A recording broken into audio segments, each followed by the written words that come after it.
Hello, how is everybody tonight? When you receive this, should be in the morning. So I've been trying to record a video a day for Dungeons and Delvers, and I've been failing because I get so far, and either I get fatigued or something will happen, or I get a phone call, or sun, moon, and stars, whatever it may be. So we're going to discuss the Druids in this particular video, and we're taking our time through it. But I will say that I apologize for many that there was a lot of cleric that I skipped over. I showed you like a third of the cleric's abilities. And let me just say that the selectable talents that you have, the various things you can do to spend your favor on as a cleric, there's a lot. This game, it does its best when it is trying to provide you a slimmed down rule set. And I think that's where my friends are telling me the die pool system is probably superior if you want a fast moving game. If you don't mind a crunchy game, hello, my little crunch meisters. Hello, you guys that just want to have a meaty, chunky, you don't mind if it's obstinate or slow. This D20 version of Dungeons and Delvers is a game that has significantly more crunch than the Rules Cyclopedia and less than third edition games or first edition WotC games, if it pleases you. So we're going to discuss the Druid. We're going to go through the Druid, and I'm going to spend you about another 15 minutes, and then I'm going to, hopefully this is a wrap. All right. They're similar to clerics, except they practice ancient traditions, and they serve obscure primeval gods and spirits with dominion over nature. They're like strange and mysterious. They don't know much of the civilization. They deal with nature, the world, and its denizens. They have fantastic feats and they can control weather. They commune with nature and beasts, and they change their shape. Similar to clerics, they use divine miracles, and the druid either has or expends favor, which is based off of wisdom, meaning like clerics is their primary concern. Unlike clerics, there's a lot of other things that the druid can do. They transform into a lot of different animals, and they can master that to the exclusion of miracles if they so desire. You can master transforming into beasts if you so desire. So anyway, you can invoke the power of your god, transform and charge into melee. Your secondary focus, according to Mr. Guile and Mrs. Guile, should be dexterity and constitution, keeping the ability to dodge out of the way of attacks, having a good armor class, and having enough hit points to deal with when you can't get out of the way. Have a number of skin changer talents, like divination and speak with animals, some that are not categorized. A lot of druid talents are grouped into circles. Each provides a mix of offensive and utilitarian abilities. The defensive choices are good as well. Read up on them, and here's a brief rundown of each. The Circle of the Moon is quite varied. It allows you, among other things, to be deceptive, command water, and undo magical effects, and useful against creatures vulnerable to silver. So if you are an anti-lycanthrope druid, Circles of Oak, Stone, and Storms are somewhat more straightforward, making you command plant life to earth and water and weather respectively. They do possess unusual abilities like Circle of Storms, allowing you to teleport after being struck by lightning, and Circle of Stone, allowing you to petrify creatures. Finally, the Circle of the Sun is about renewal and growth. You need to heal and conjure flames, and in conjunction with the Circle of Oak, you can use it to cause new plant life to flourish. This is all really kind of not basic, but this kind of brings to mind other games and other millennia where they have things like what Druids do, what Druids excel with. So when I have a game that's giving me so many of these good options, I get really excited just as a GM, because it's an opportunity for me to make sure that none of my players feel like they've just got another character, just like the one next to them. Even though there are people out there that they say, well, we're all fighters, and I'm a bowman, but you're a sword and board, and you're a two-handed weapon wielder, and you use two daggers. We're all fighters, but we're all different. Listen, there's a difference, okay? There's a real line between going with rules versus rulings. A game like this that's 515 pages has a lot of rules to it. When you have a 16-page RPG that doesn't have a lot of content in it, you have a lot more assumptions, and everybody's just kind of like saying something, and well, that's what it's like. Okay. I think that having more rules to where you have the foundation being firm that you can stand on and you can do things with accordingly, I think that's better than having, say, a game that's very quote unquote rules light. And there's nothing wrong with a rules light game. A lot of them are fantastic for beer and pretzels nights. Okay, so with these guys, Druids will get 5 wound points plus con, and at higher levels they get a +3 plus your con. Vitality points is 3, and at every after they get a +2. Weapons, they get basic weapons. They get light armor. They get shields for like light shields and bucklers. We're good with nature. Additional 3 skills, one of which is a craft skill. Saves. You get a +1 to your wisdom and con saving throws. At 5th, 10th, 15th, and 20th, it increases by 1. Here's your talent. Here's your board.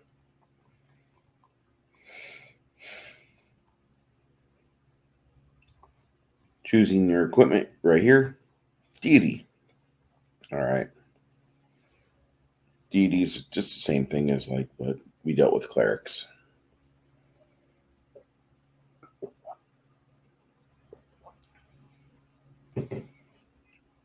Now, they might not always be deities or gods. It might be like a force of fire or a force of void or wind, whatever. So clerics earn favor. And you have to pray to your deity sometime in the day. And after you pray, your favor resets to its max. You pray to your god whenever you want, but only get favor at that part of the day. Some druid talents require to have at least one or more favor, or they only function when you have at least one favor. It kind of reminds me of the old psionic points in 3rd edition or 1st edition WotC. That pleases you.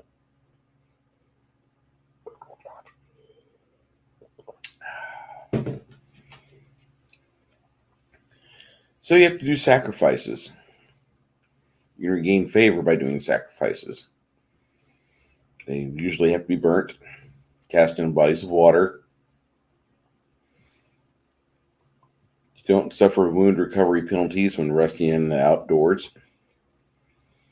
Make a nature check. Your proficiency bonus is doubled. You can use nature instead of religion when recalling information about your deity, religious culture, or history. All right, now we're getting into the talents. Speak with animals. As long as you have a favor, you can communicate with any animal you see. Pretty nice. You choose a circle talent or skin changer at 1st level. And you go for 2 other talents you qualify for. There's no restrictions of what you choose as long as you meet prerequisites. You can choose just circle talents, focus on a single circle or skin changer talents, or mix and match. 5th level, you start communing with nature. You do a 10 minutes of prayer. You can handle that. You can expend favor when you do this. You get better nature communication. You have blood offerings. You do at 10th level. Wow. This is a way for you to get your spell points back during the middle of the day.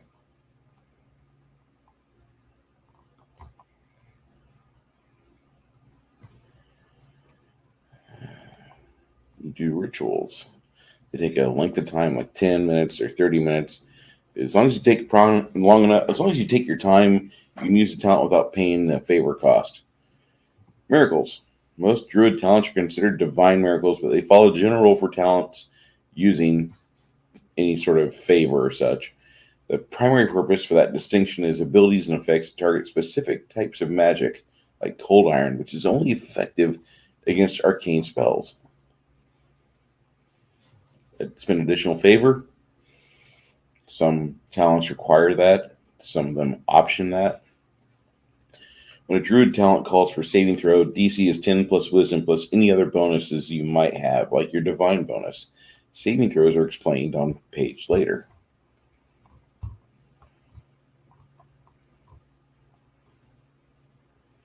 They're just showing you what pages that this is all detailed on.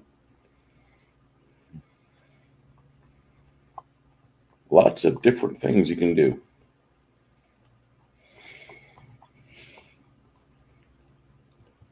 Here's one called Thousand Faces at Circle of the Moon. You can change your physical features, change your height and weight, not so much your size category changes.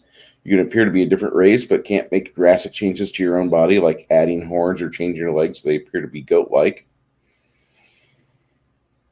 You can attempt to disguise yourself as a specific individual, but you use your wisdom instead of charisma for any necessary skill checks.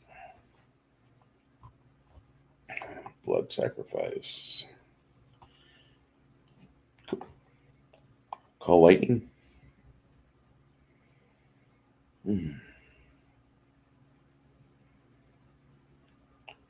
Yeah.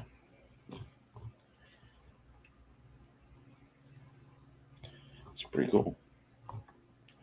Just going to pull through here. A lot of these also look like spells. Like when I was going through the cleric list the other day, the cleric talents look like spells that have been made into something that you can instead of being a spell and you memorize and get your mana up, they just have this favor cost and you can do it.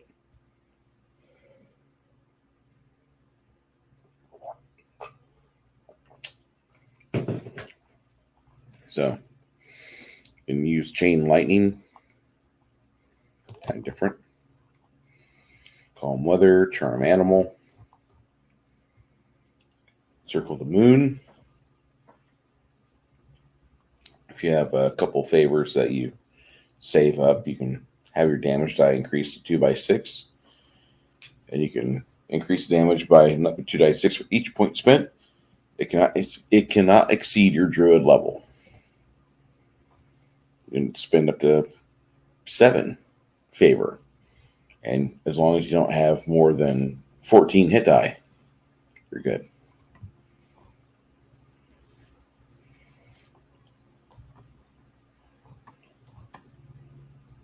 Clouds of Earth, Command Flames.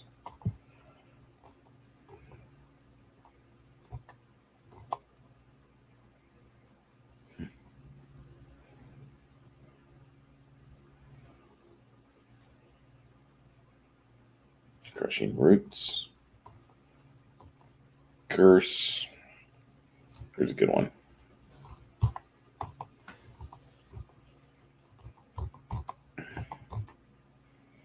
Earthquake. That's a fun one.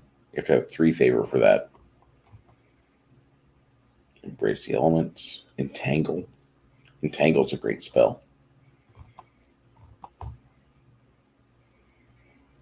I think you guys kind of get the theory of this here, though. You give the druid the ability to build themselves the way they see it. It looks like he's got more flexibility than WotC does. I'm pretty okay with it.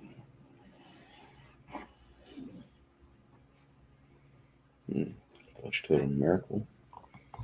Yeah. Huge Beast. Damn.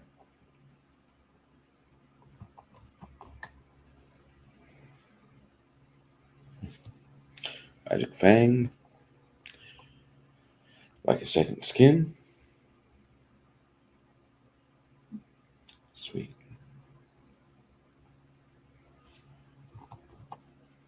Yeah, this has got some good Druid talent on it. I'm not somebody that says I gotta play Dungeons and Delvers.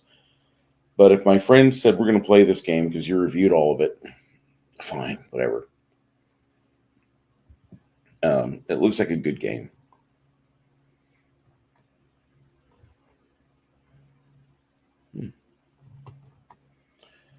Poor thing. Night vision. Pass wall. Pounce. You take a cleric action to be in human form, then you command it to get in the face form you appreciate the most. And man, Pounce is just nasty. +1 to attack and damage. Can knock things prone. Things that are bigger than you. Huge gets knocked down by large things with Pounce. And if you're huge, you can knock down a gargantuan creature. Nice.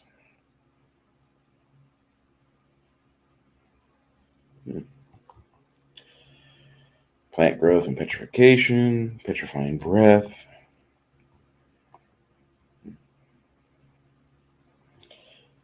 Looks like a really good setup. I hope that my shed skin, you can attack you on animal form, and as a reaction, you can hinder the attack. Whether or not the attack hits, you revert back to human form and you suffer damage is reduced by your divine bonus. Not bad.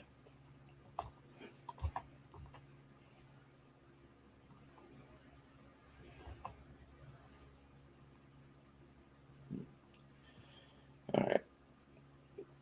Got a bunch of stuff here. Designers, the intent of this talent is to allow druids to easily assume the form of an animal, making the process fairly streamlined.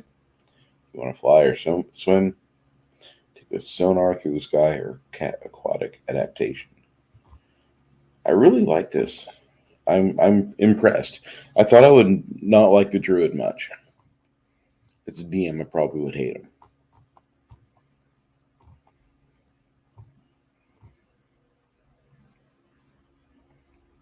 Nice.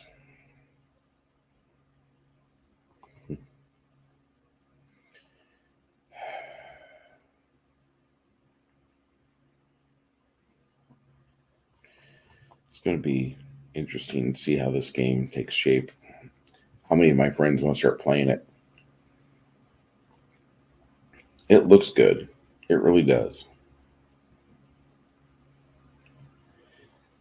All right. Tree stride. Wall of fire.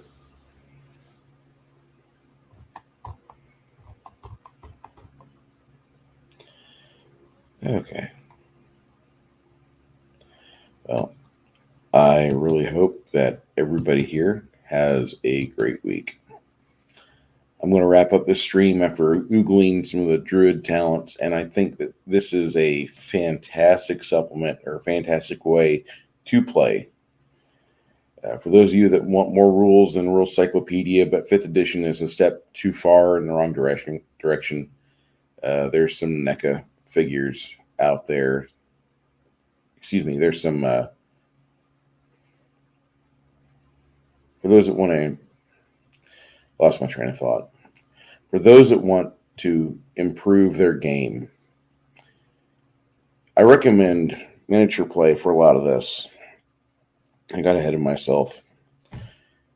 I would recommend for those of you that want to play with miniatures to play with miniatures.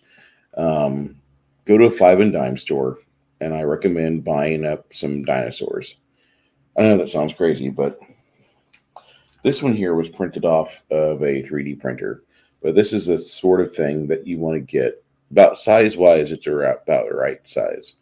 Because when you get around mid-level playing druids, you want to play with things like this. You don't want to be playing with little bitty things like, I'm a raccoon.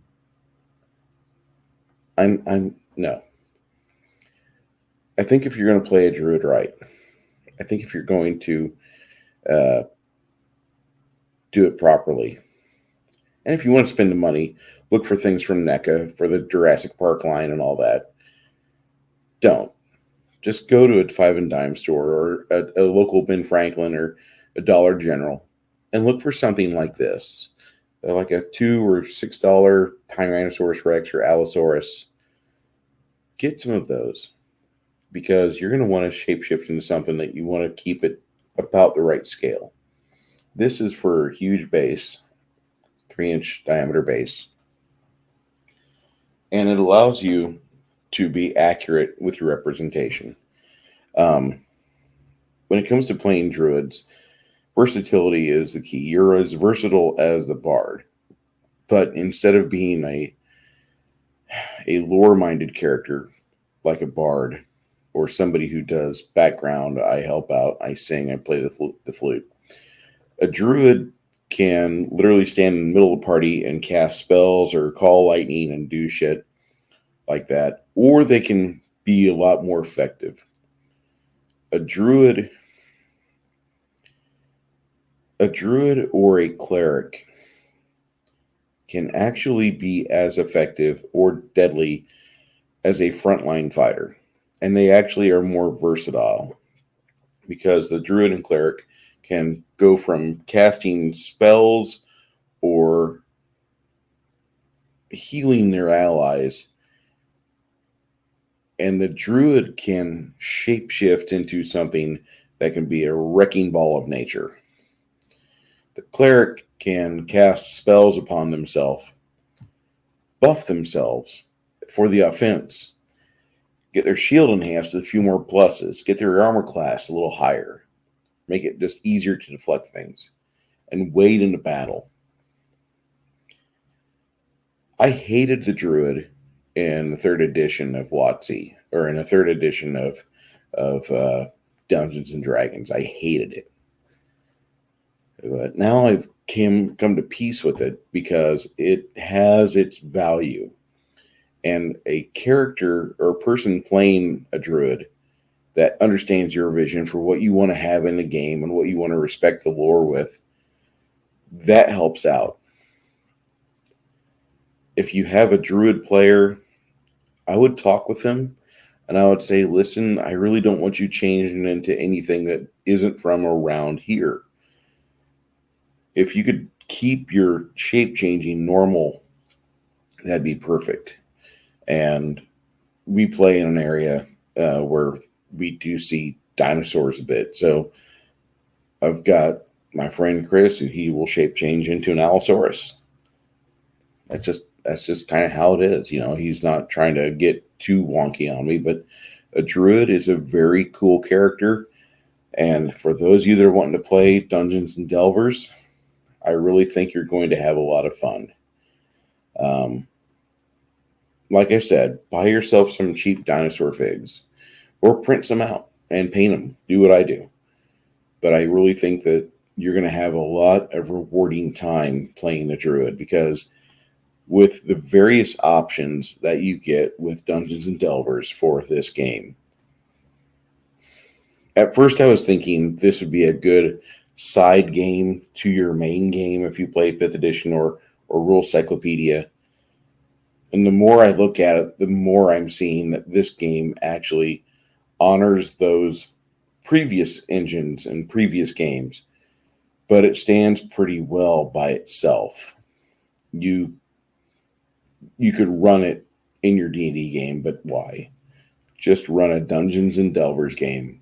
So far, all the classes I've looked at, from the Wizard, Barbarian, the Bard, the Cleric, and now the Druid, I'm not seeing anything wrong with this. This is a very well thought out system.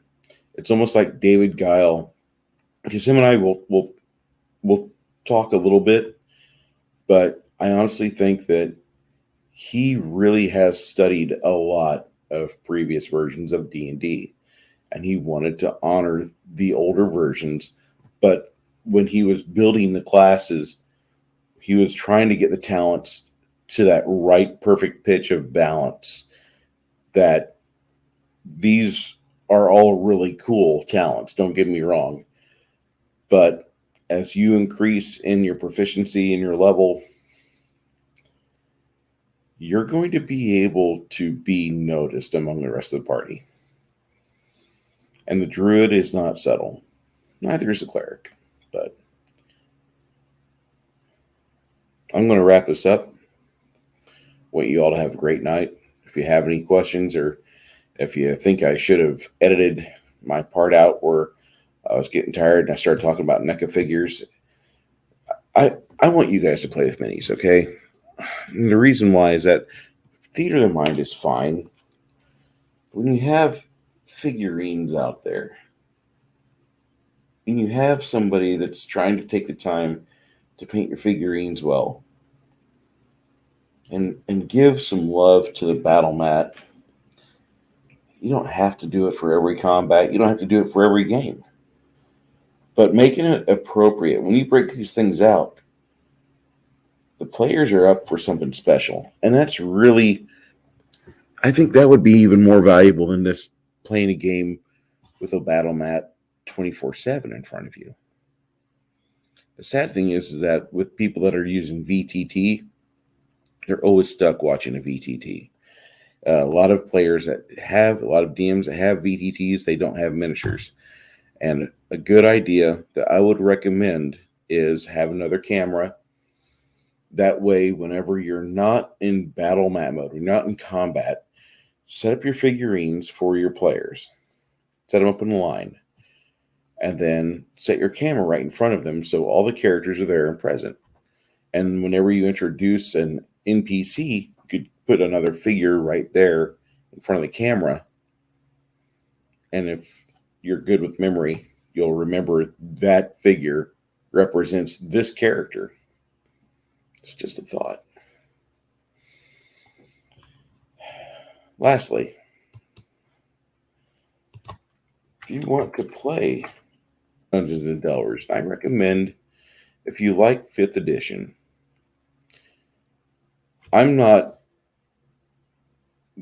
this game is in my wheelhouse for the type of game that I would typically be wanting to play.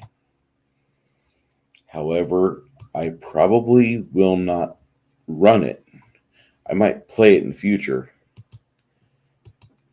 but it's a great game.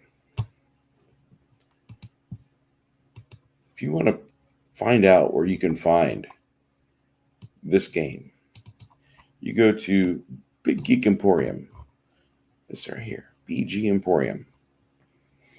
This is a great little website. Here's the hardcover for the core rulebook. It's on sale for $50.35. Add that to your cart and have a great day. Now, BG Emporium is a great website. Randy and Joe have been running it for a couple months, and they have gotten to POD. They're doing POD on some selections. I recommend you buy from there because the people that wrote these books, they want to be able to pay their rent, pay their lights, pay their mortgage, whatever it may be. Buy from BG Emporium, and more of that money goes to the creators that made the game you love to play. I recommend that. And for anybody else that's out there that has criticisms, comment section is open for you. However, if you say something stupid, hey, you said something